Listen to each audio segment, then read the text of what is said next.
Good evening, everybody. I, Dr. Nilakshi Jain, Research Coordinator, welcomes you all on behalf of Shayan Anchor Kachi Engineering College, Mumbai, India. We at SAKEC Research Cell would take this opportunity to thank you, each and every one of you present here today for hybrid webinar series, Innovative and Emerging Technology in Field of Research, which is hosted in collaboration with 25 plus national and international partners.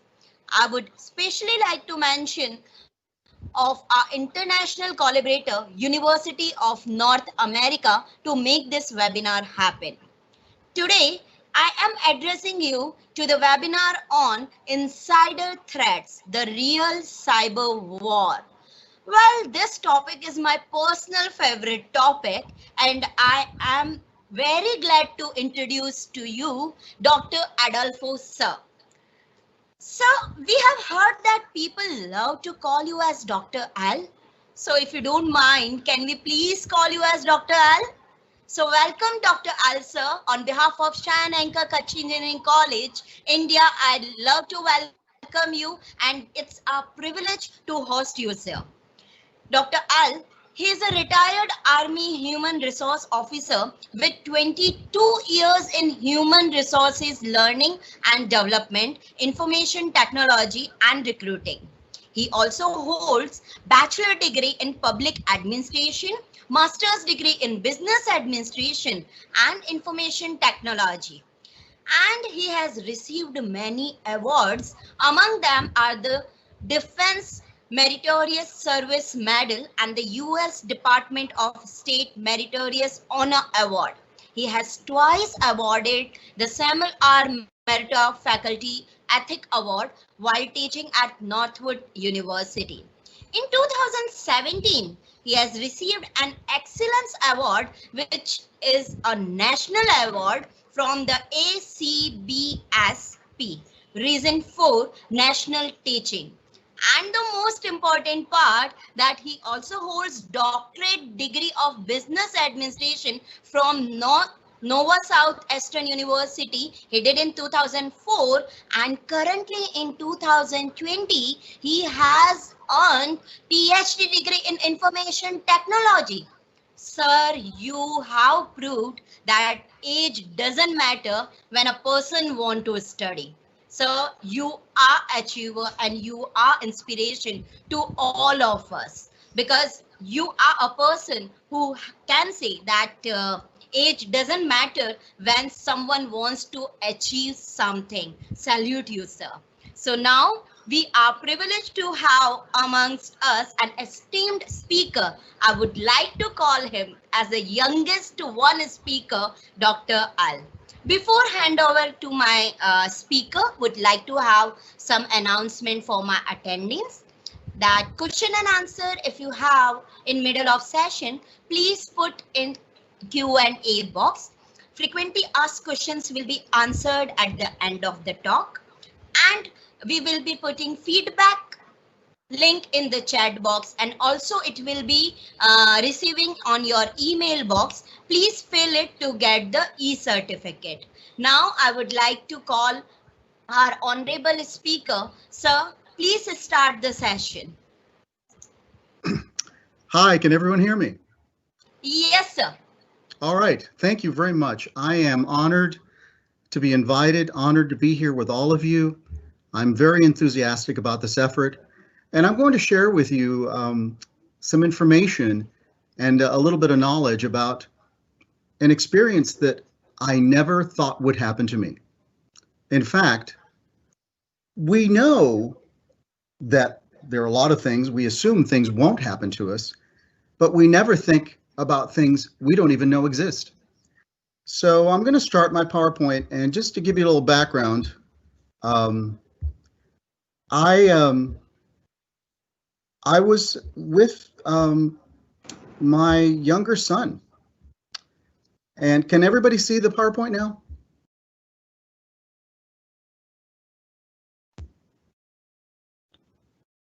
Yes, sir. Okay.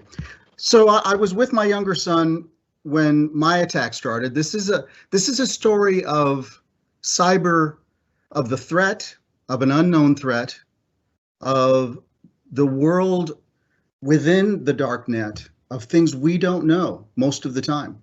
But first, I'll take you to the day that I met my first victim, an individual who had been brutalized by digital attacks, things I did not know existed. And let me go ahead and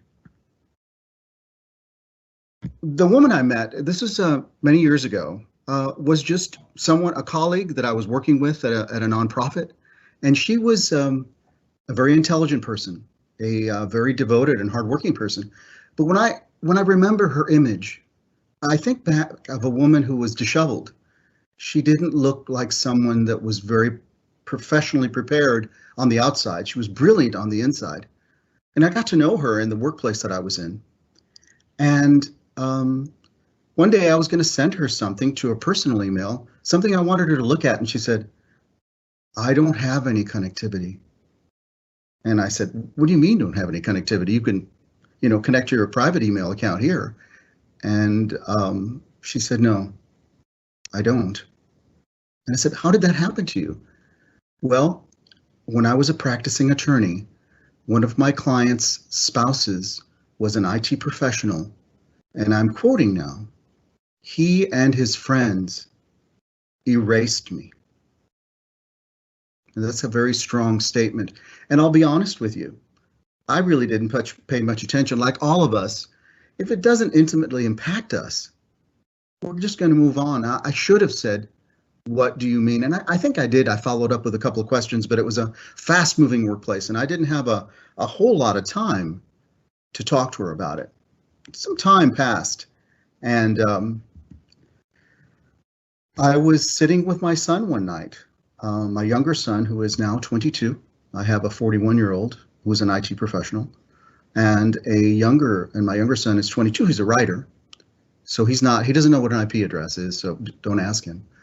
But we were sitting one night, and all of a sudden, we lost connectivity. Well, that happens to everybody. I mean, we all lose connectivity now and then. And I started looking, I started going through all the things you normally do, and I went in my router, and I all of a sudden I couldn't go into my router because the password in my router wasn't working.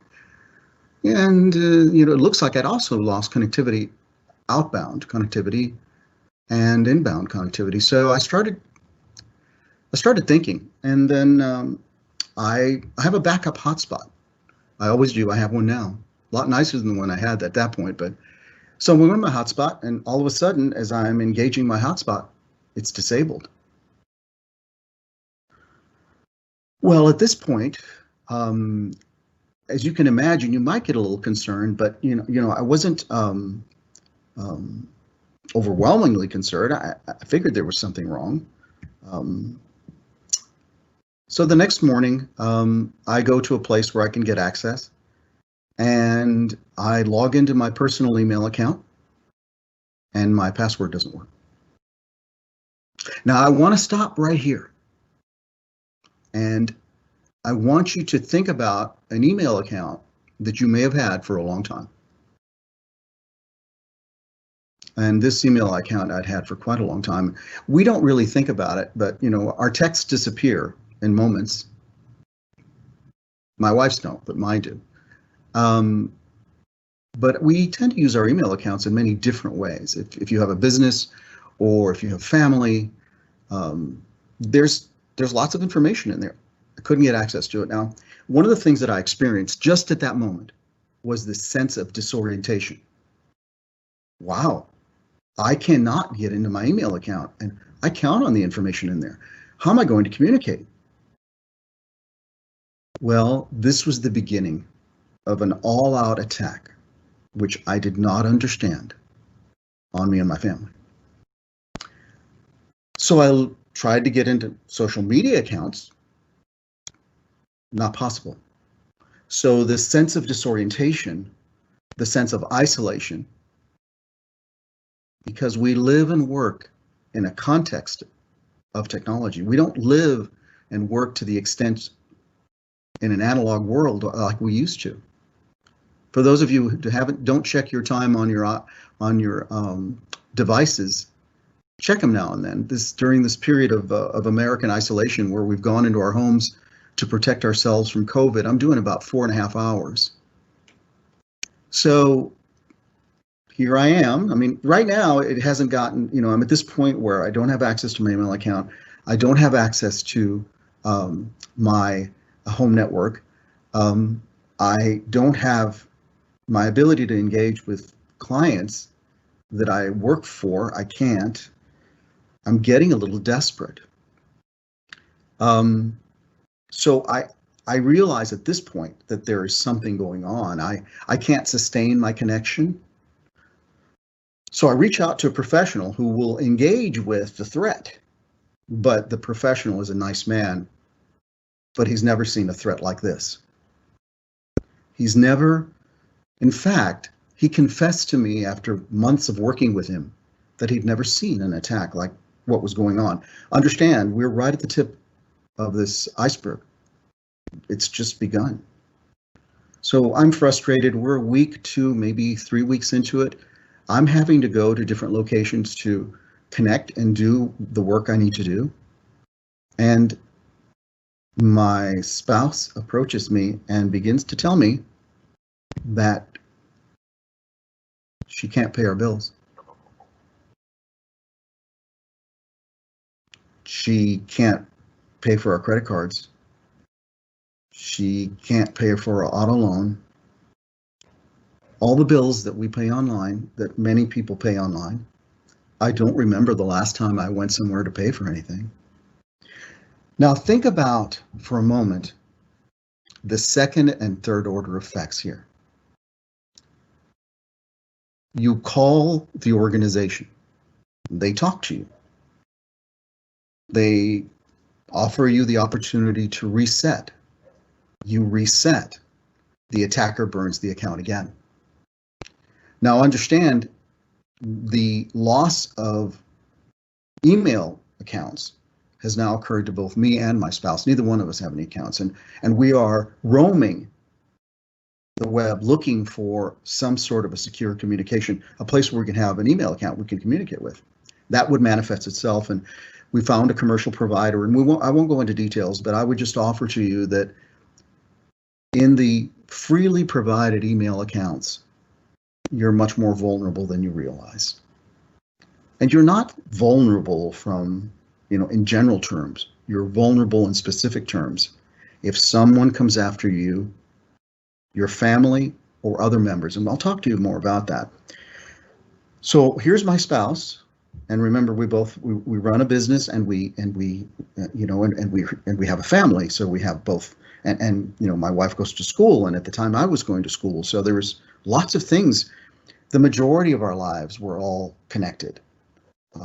So I put this list on here so you can see the level of detail of how the attack begins to move forward and how we see this loss of connectivity, loss of connection to providers, and also this building sense of isolation. What if you lost those accounts? What if you lost, or your parents lost the ability to pay for things that are provided to them? In the end, before we two were able to take control, because we began to fight back, but there was no, in the beginning, it was like, piranha coming at you underwater. We were overwhelmed in the sense we did not understand. I began to approach this from an analog forensics perspective because I had an outdated perspective. And by the way, so did most of the providers that I went to for help that cost me a great deal of money. So we're not scared enough at this point.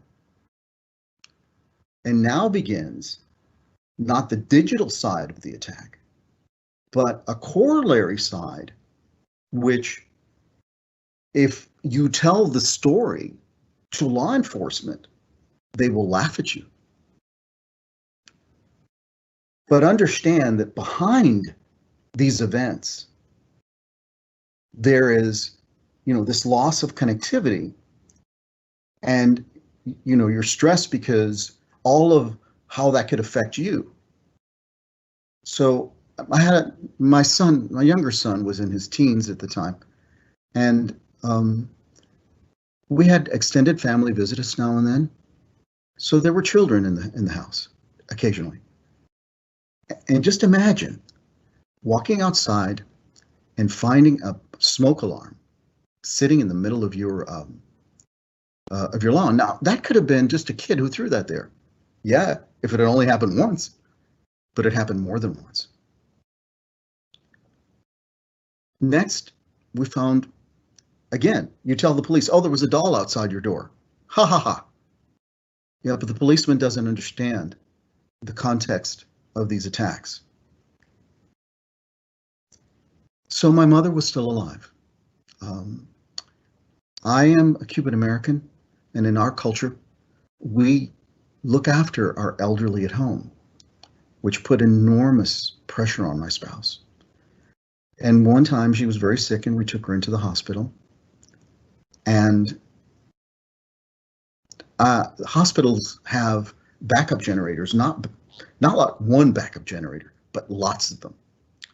And the floor that my mother was on lost power.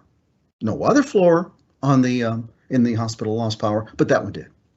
My spouse and I looked at each other, and we turned our heads. The probability, and I have been a statistics professor many times, the probability that only one floor was going out, and of course I couldn't prove this. So I had a problem with my car that had been broken, but I hadn't fixed it because I didn't have time. I leave the hospital, and somebody had fixed my car. Now imagine if you're telling this to a person in a position of authority and responsibility. Yes, they put a smoke alarm in front of my house. Yes, they left menacing dolls. They turned off the electricity one floor in the hospital. And yes, they fixed my car. You begin to sound like someone that has mental challenges, that is emotionally distraught, and your credibility is marginalized. So this is only about a third of the attacks, and I sit with my spouse and we say, how could this happen to me? How could this happen to my family? How could this happen to the company I work for? Could it happen to a customer? When I was having a conference call with a client, the attackers intruded into the conference call and would put electronic noises, not human noises, because this particular group was very orthodox. And what I learned about them is that they only manipulated technology. They didn't expose, this particular threat didn't expose the human side.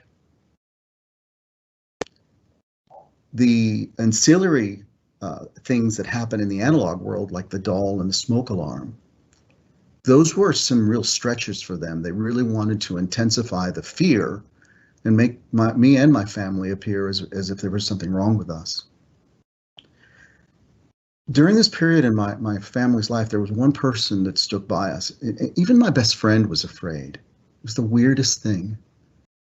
I had read horrible stories about the infectious diseases at different periods in history, and how people stayed away from people that were sick. And that's what I experienced. That's what my wife experienced. No one really wanted to talk to us. When we went to national authorities about this, they didn't pay any attention. So local authorities, and when I went to local authorities, I went with a packet of evidence.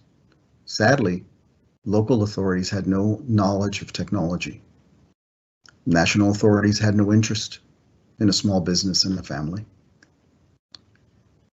So one person stood by us, and certainly I'm not sharing names or anything, but I'll never forget this one woman client who just wouldn't give up and exposed herself because of her.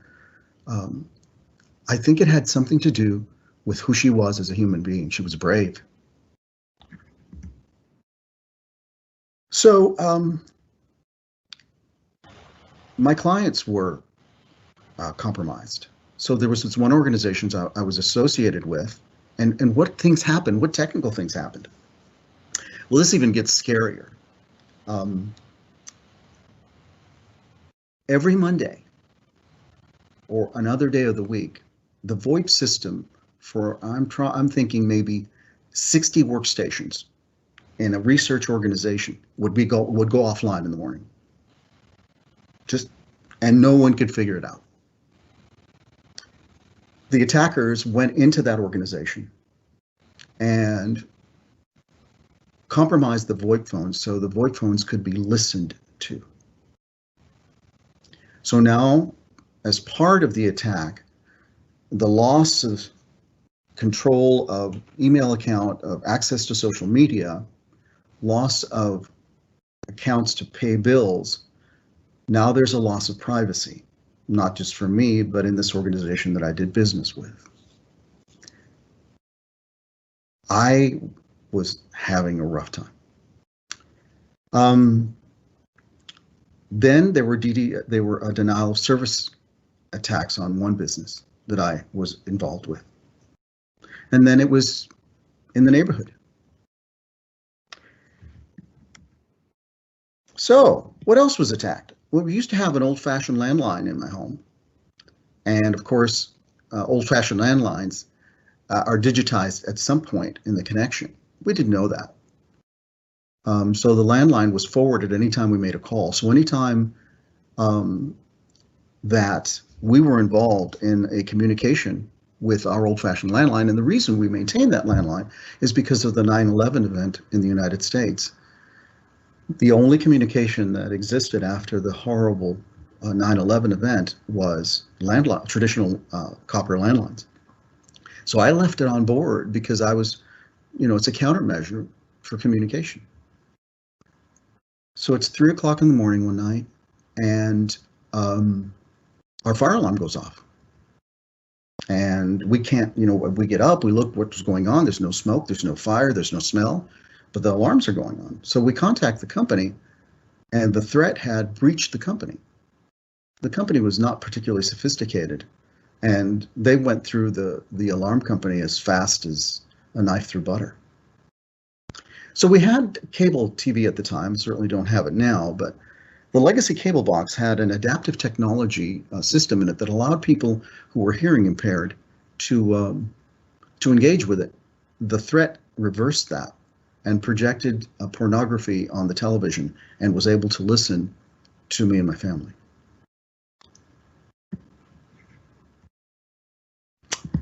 So that's a story of the power of the threat.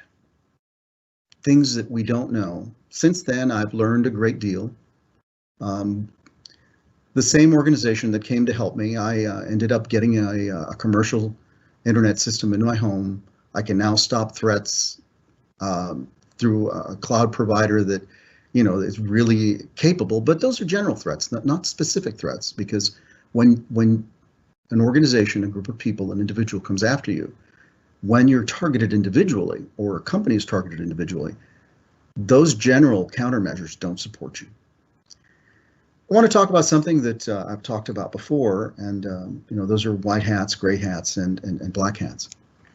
I'm very, very concerned about the people that enter the field of information technology. I want to go up to this slide. I'll go back a couple minutes, and I want to show you some fields of people or of professions that are very important and very powerful. In most nations, you have to go to school to become a physician or a nurse or an allied healthcare professional. You have to go to school to be an attorney. You have to go to school to be an architect. You have to have a license to be an attorney, a physician, a nurse, an architect, an engineer, depending on where the engineer works and what he does. And these are all venerable careers, and they're all respected, and they're all important, they're all powerful, and they have power and access. But there's an education and a licensure process. This is not meant as a statement of disrespect, but it is a statement of fact. In the field of information technology, there are very, very talented young people, and not so young people, or don't possess a formal education. And that's not a bad thing. But in the area of licensure and in the area of ethics and morality, no one really knows. All we know is that that person has talent. So imagine if a young person or a middle-aged person who never been to medical school but has talent and hasn't been licensed by an institution of some sort is doing things, is doing plastic surgery, is, having medical office down the street. The community would probably not stand for it. And the potential problems would be significant. I'm not saying that everybody in information technology should be licensed. And I'm not saying that everybody in information technology should have an education. Honestly, I have many friends and colleagues that are very successful without it. But my intention here is to get folks to understand is that we are exposed. Organizations are exposed. If we don't look a little bit harder at the folks who are doing this kind of work, because the power that the information technology department has in any organization goes far beyond what a naive business professional, medical professional, legal professional, law enforcement professional understands. If you've never run a network, if you don't work in a cloud for security, you don't know. It's just that simple.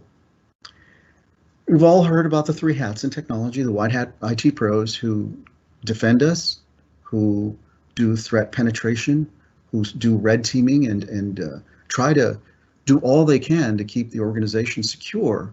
Those are pretty straightforward. Those are honest people doing their job. But a threat of enormous power is the gray hat. But I'm going to talk about the black hat first. Often the black hat threat is not the kind of people who are comfortable working in any organization. For whatever reason, they may do some work, but a lot of these folks, and this is truly unfortunate, are not in the mainstream of society. They are people who are disenfranchised politically or unhappy, and doesn't mean they're bad people.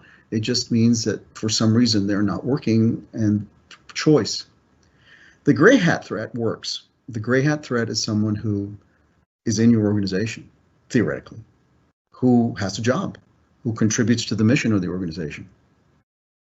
But as part of that, will get maybe part of another organization for whom the actions they execute are not in the best interest of the place they work for. Now, it could be something simple as fun and games, just checking out someone's email account or checking out their where they're surfing, but it could be something much more destructive. I'll give you an example. A group of attackers is focused on a target, and they have the playbook that I alluded to that is intended to make the target look less emotionally stable than they could be. And one of the so-called benign attacks they make is they pay the person's mortgage twice in 1 month. So this is me or you, and we're trying to get this fixed. Hi, someone broke into my mortgage account and paid my mortgage twice this month. Someone's going to say, what? Well, didn't they do you a favor? No, I didn't have the money to pay my mortgage twice. Now now I'm having checks bounce.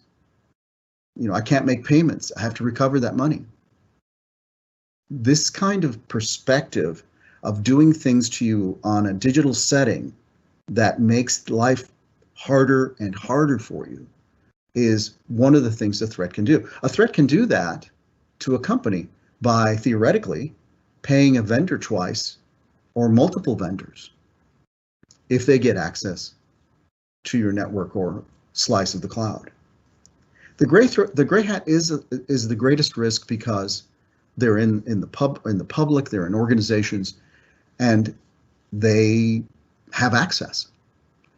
And one of the big challenges that exist in business today is to try to identify people who may have this propensity to be destructive, who have relationships with individuals or groups who may be unethical or worse, immoral. This has been researched by a lot of folks, but some researchers tend to look at it from the human perspective, or they tend to look at it from the technology perspective. I'm looking at it together. It's hard to understand phenomena if you don't look at both aspects. We all live in a context of technology and the World Wide Web and the cloud that services the businesses we do or that we do business with, the many social media associations we have. So looking at this phenomena, the aspects of the digital world where we're not safe, is not something that is getting the human attention that it needs. I'm seeing my colleague. Hey, Karen. I am not hearing you. Good, no, go ahead. I don't mean to interrupt you. Oh, no problem.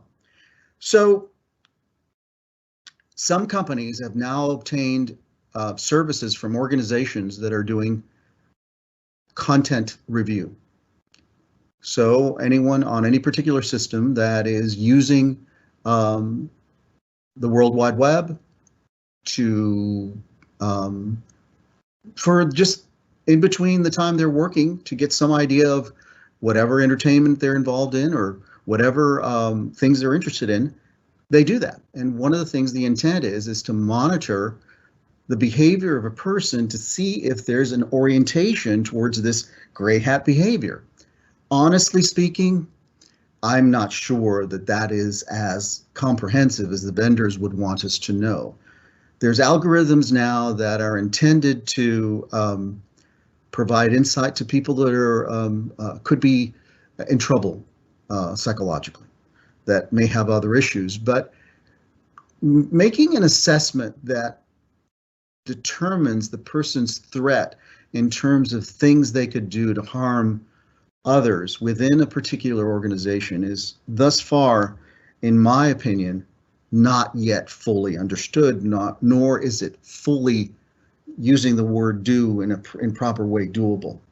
So, you know, we are still, and large organizations in particular, smaller businesses, smaller organizations don't have that level of threat in terms of the gray hat. So, you know, the slide in front of you are things that you've seen before. What's the nature of the threat? Well, when you speak to a naive person, they'll say, oh, it's all about identity theft. Yeah, it is. And there's a lot of countermeasures now, companies that do that. And identity theft is much less of it's not impossible. And, you know, people are still in the United States getting their tax returns ripped off. But, you know, that's not as impactful as it once was. But the threat will come into an environment and learn what it can about you to see if you're vulnerable. And there's many different aspects of vulnerability. You know, is it going to collect intelligence from your business because this business is down the street and is competing with you? You know, they'll go into your website, your client-friendly, visible website, and they'll do an all-source intelligence collection and learn about you.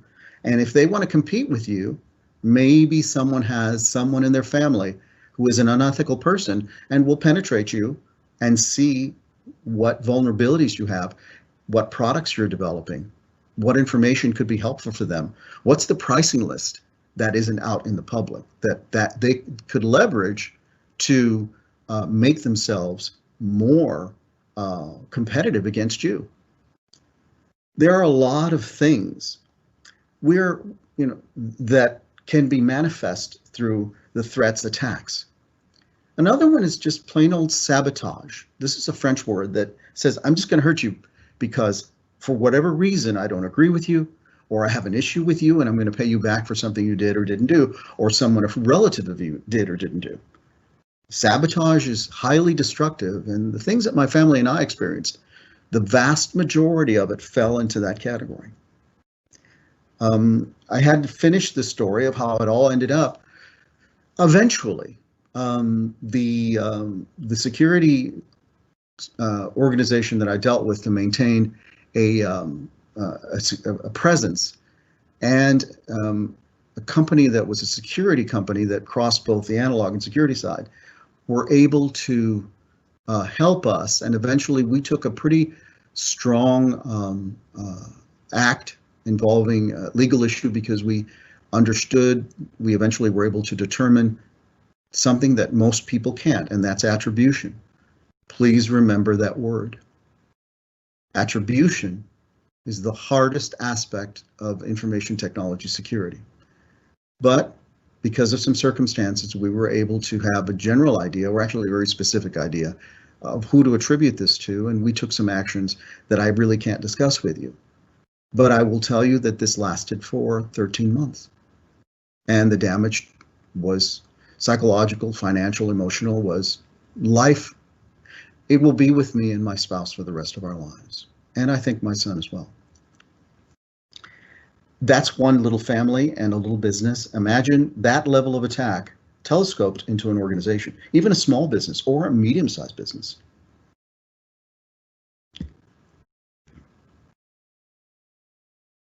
Let's see.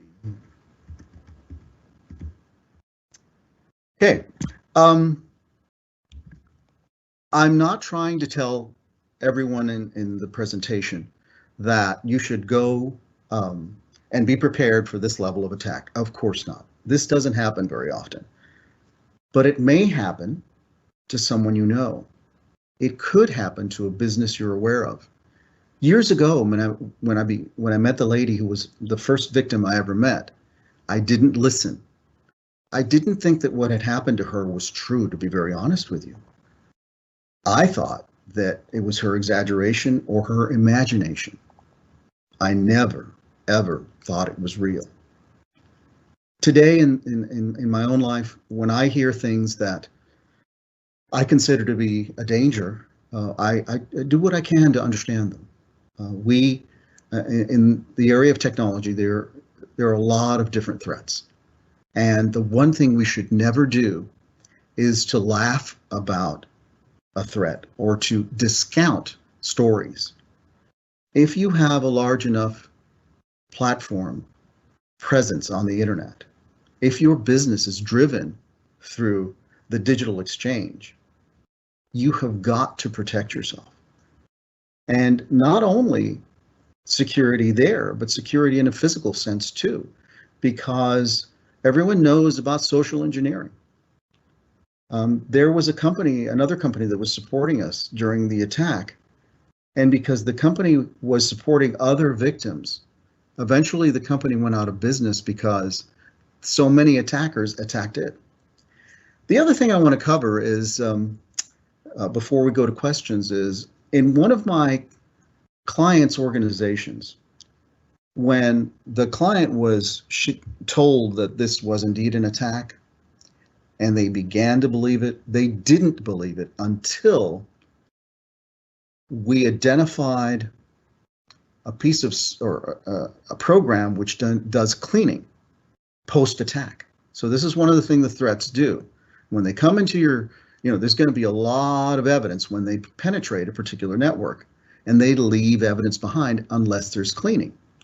And the software that was used to clean was not on the list of purchases for that target. So finally, the analog-focused disbeliever leaders of the client organization who had been attacked as a consequence of my attack, when every PC on 2 floors had software that had never been installed by the IT organization, they finally believed it.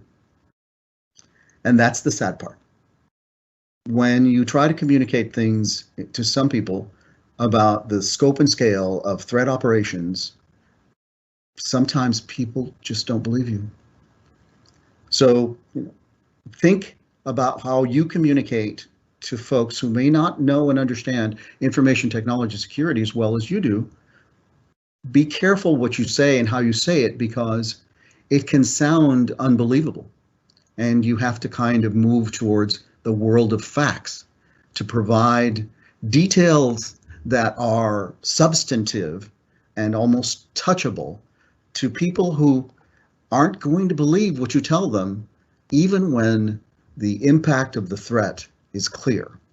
I had a young man who was supporting the client that was attacked as a consequence of my attacks, who pulled my hard drive and couldn't find anything and said to me, you should just disconnect.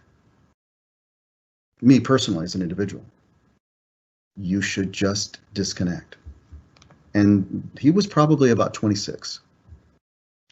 And I couldn't believe what he said. And I think I might have gotten mad, but I was so sad at the time that yeah, I didn't want to get in any more difficulty.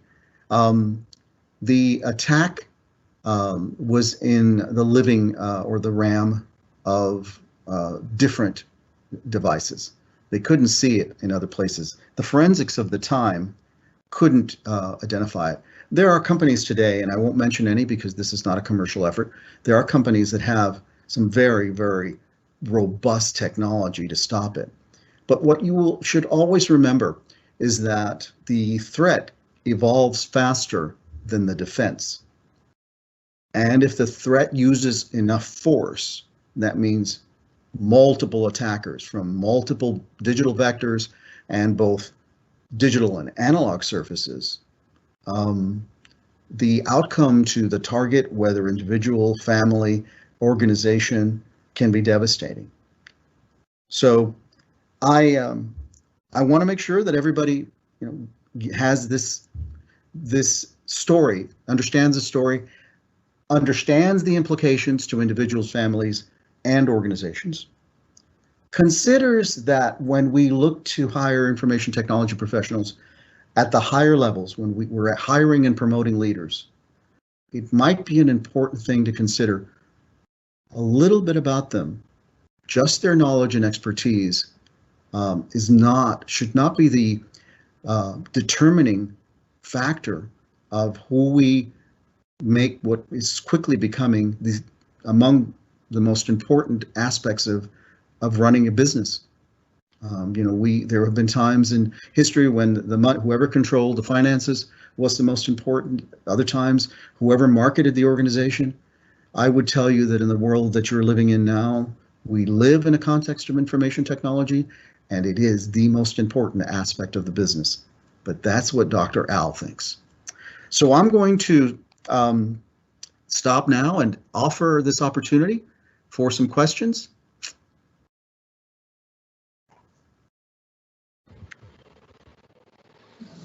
Thank you, Dr. Al, for the insight that you've given us about the cybercrime. So we have question, how we can protect ourselves from cybercrime? Well, I think that we need to think in terms of intelligence. What organization or what individuals want what we have? Or who might benefit from doing us harm? What kind of a periphery do we have? What kind of responses do we have? One of the things I tell a lot of information technology professionals who work specifically in security is, do you have a set of rehearsed protocols to respond simply to something like intrusion? Because when you have intrusion, you don't know how far it's gone. It's going to take you a while to figure it out. What's been compromised and what's been harvested. And that's not something that's new or unusual. The thing I focus on is who do we bring into the organization to do that work? But also from the outside perspective, don't live in the benign idea that everybody is here to be nice to you, that your competitors or potentially other antagonists have nothing against you, that you are living in a world where everyone thinks the best for you. Like if you imagine, and many human beings live in wonderful communities that are smaller, where families stick together, people have friends, and everyone looks out for each other. And I have to tell you, when I was a young man, I grew up with that idea. I did not see a threat. By the time I got to high school, my perspective had changed. And unfortunately, and I mean this in the nicest possible way, you have to make assumptions that in virtually any setting, there's vulnerability and there's a potential attacker. Now, let me give you an example, because I know that when people answer my questions that I ask, who's a potential attacker? Sadly, in every organization, people are let go. It's just human. It's just the nature of human beings and human resources. Some people don't fit. Some people don't fit by choice. Some people don't fit by the choice of the leaders, and they are either asked to leave or they leave by choice. Trust me, whether they're asked to leave or they leave by choice, they leave in many cases with a great deal of anger and resentment. The disgruntled employee, and this is nothing new, is a significant threat. And you, if you're leading the IT organization, you really have to go back and take a look at the access, development, projects, permissions that person had. And you really need to watch it, because the back doors are everywhere. And if the person really wants to carry out a vendetta, the harm they could do is significant. People think that because, when you separate any employee, who doesn't have the expertise and access, there's not a likelihood they're going to do a great deal to harm you. But when you separate a person who is an expert and very talented, who has an extra grind, they could do a great deal. I hope that answers the question with a solid example. Yes, sir. Thank you so much, sir. Now on this note, I would like to offer a small token of appreciation on behalf of Shan Anchor Kachi Engineering College, Mumbai, India. Team. Yes.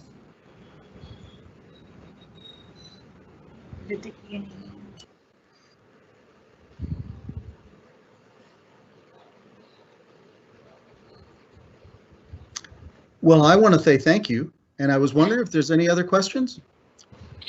No, sir, no questions right now. I'll definitely mail you if we'll have few questions. Definitely, because they just wanted to ask most on cybercrime, and as you have explained them with the live example which you have faced, I think questions are already resolved. So thank you, sir. And yeah, and sir, now I would like to introduce you all. So this is a small token of appreciation from our college, Shan Anchor Kachi Engineering College. Thank you so much, sir. Now I would like to introduce you all to Mr. Kirit Udeshi, sir.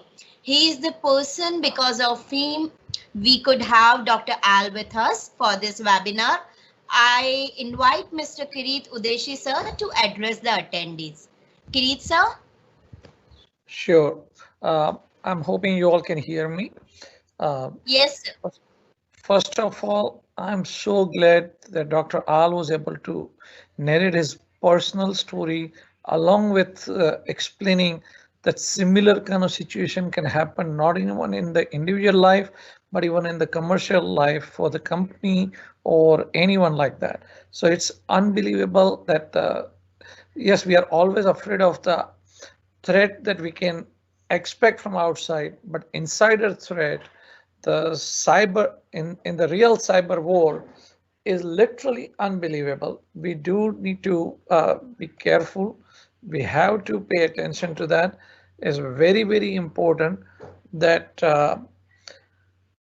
any small thing that happens, we have to pay very good attention. And Dr. Al, just for your reference, there is no lightning. There is nothing happening in our area. And still my power was gone for a few minutes while you were talking. So it's a coincidence or what? I have no idea, but that happened today. So for a few minutes, I was not on the net. I missed your session and I had to till my router and modem got rebooted, I did not have any access. So that happens. So this simply not only to us, but it shows to everyone that the internet is an extremely powerful tool, not only for us to gain the information, but even for the hackers, even for the people who mean bad to you or to a company. It can be extremely devastating. I'll give you an example. A few months back, I read a story about one shipping company that they were attacked. There was a cyber war on them, and they used the malware to get them really disconnected from everything. Literally, I'm trying to remember the name of the company, cannot remember, but literally they had one computer that was disconnected from internet for some upgrade purpose, and that's the only computer helped them to get back on their feet after this cyber attack was on them. If I find that article, I'll definitely share with Dr. Nilakshi Jain, who has been instrumental in making this webinar series possible. I met with her in February. We talked about it. We want to do something, and this is the kind of during the COVID time when we cannot go out. She felt that this was a great opportunity. She approached us, and we wholeheartedly supporting this initiative. So want to thank Dr. Nilakshi Jain, Anshwed, and your whole team over there to make this thing possible and to make us people from University of North America reach out to not only to your students, to your faculty and everyone. And I want to take this opportunity to let you all the people, students and everyone know that everybody wants to know more about the university. Please go to our website, uona.edu. Find out about it. We have a great MBA program, MSIT, MSCS, all those programs. And you will meet the faculty like Dr. Al. Then also you met Glenn Garcia. Tomorrow you're going to meet Satyam Priyadarshi. You have access to so many people, not to our faculty, but even to the people from the industry who will help you in your career, who can help you in your education path, like how you can do better and how you can grow better as a student. So all those things are possible. Let us know how we can help. And please reach out to Dr. Nilakshi Jain if we can be of any help. Thank you, Dr. Jain. I'm looking forward, and thank you very much. Thank you, everyone. Bye. Thank you. Bye, Dr. Al. Take care. Nice meeting you and nice hearing you, sir. Thank you. Same here. Kiritsa, it's our pleasure, and thank you for arranging such a nice and so good speakers for this webinar.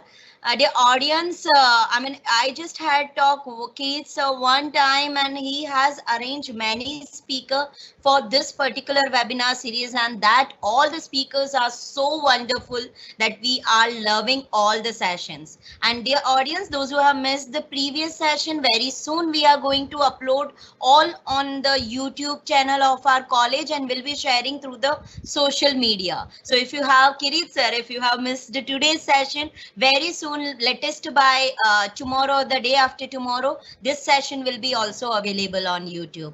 Definitely. So we'll be mailing you all the link of each and every webinar. Once again, thank you, Dr. L. It's nice listening to you, and hope you have received the mail from our end. And scheduled for 12th, tomorrow we are going to have speakers from India as well as Dr. Satyam sir. You know, Satyam sir, I just want to tell about him. It's just only possible due to the Kirit sir. He's a fantastic speaker. I would like to invite each and every of attendee to join tomorrow's session of Dr. Satyam sir tomorrow. So Kirit sir, we are looking forward to meet you again tomorrow in the Satyam sir session. Thank you, sir. And attendees feedback link is posted in the chat box. Please fill it so that you all can get e-certificate.